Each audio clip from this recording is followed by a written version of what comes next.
Delighted once again to catch up with BBC CWR's movie critic, Stratford-upon-Avon's James Luxford with us this morning. Morning, James. Good morning. Thanks for catching up with us this morning. Cinemas, of course, back open again, and James every Thursday with his good, his bad, and his on demand of those cinema offerings that are around at the moment. So let's start off with your good suggestion for this week, James. It's In the Heights in cinemas from Friday, and it's a film version of Lin-Manuel Miranda's musical about the residents of a Latin American neighborhood in New York City.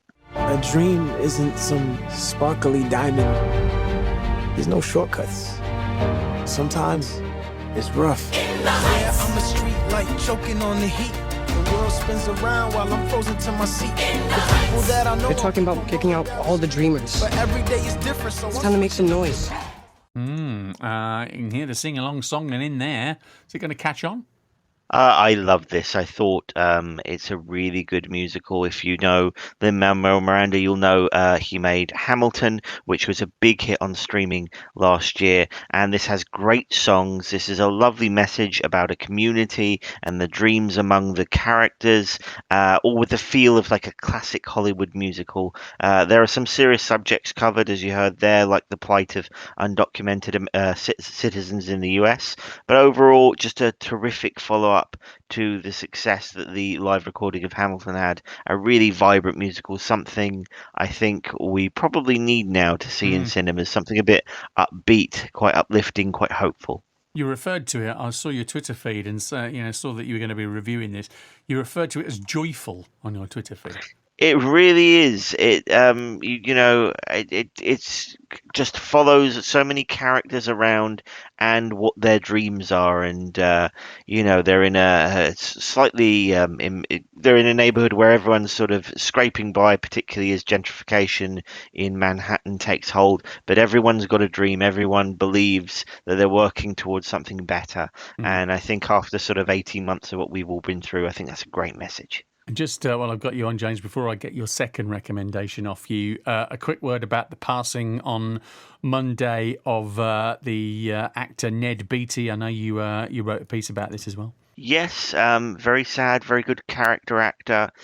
Whether you remember him as one of the cast of Deliverance, whether you remember him as Lex Luthor's sidekick in the Superman movies, which I love, the Christopher Reeve movies. You remember him as the villain of Toy Story 3, the voice of a very villainous bear. He was a tremendous character actor, and one of those people that if you just go on his Wikipedia page and look at the films he was in, you go, oh, I remember that, I remember that, I remember that. So many great movies that he was a part of, and one of that generation, I think, that came out of the 70s of really tremendous character actors that maybe weren't marquee names but became famous through just a lot of very good work.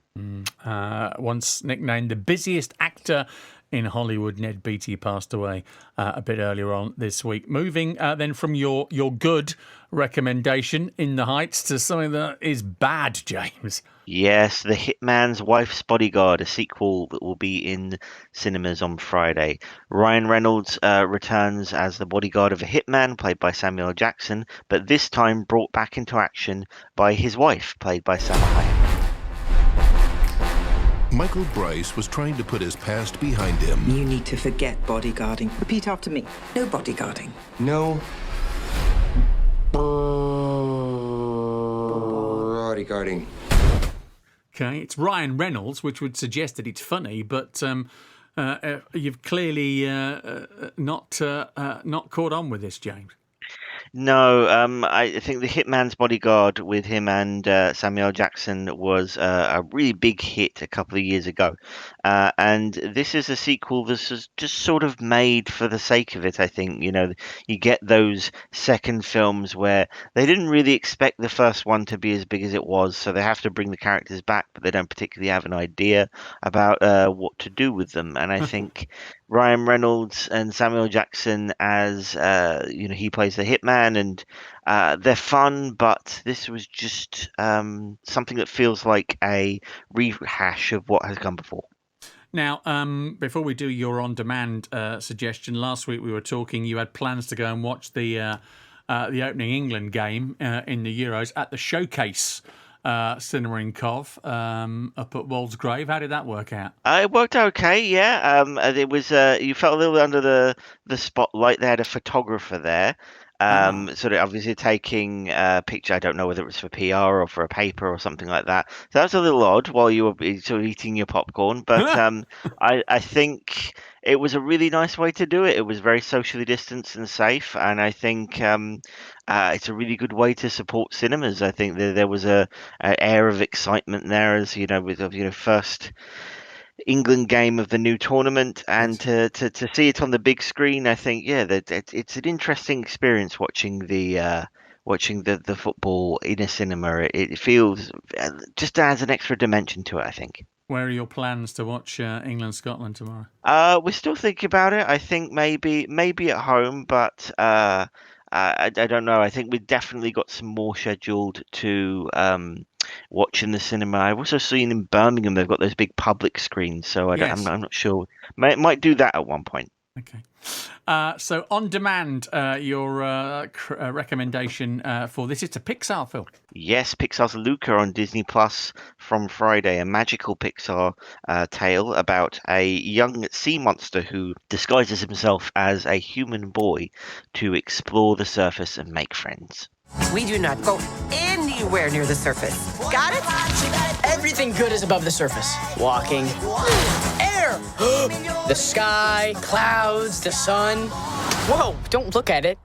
Just kidding. Definitely look at it. Have you ever gone to the human town? Yeah.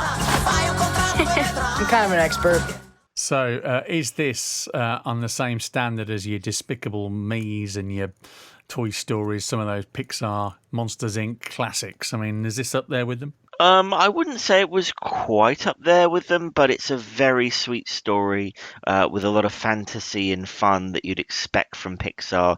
As I say, I'm not sure if it's quite the best of what they've produced over the years, but lovely animation and a very simple story that I think particularly young children will find really easy to access and very, very enjoyable. Good stuff. James, always good to speak to you. Fingers crossed for tomorrow. England against Scotland, and you find somewhere to enjoy the game.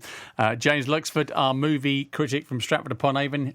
Thoughts on films out this weekend? The T20 Blast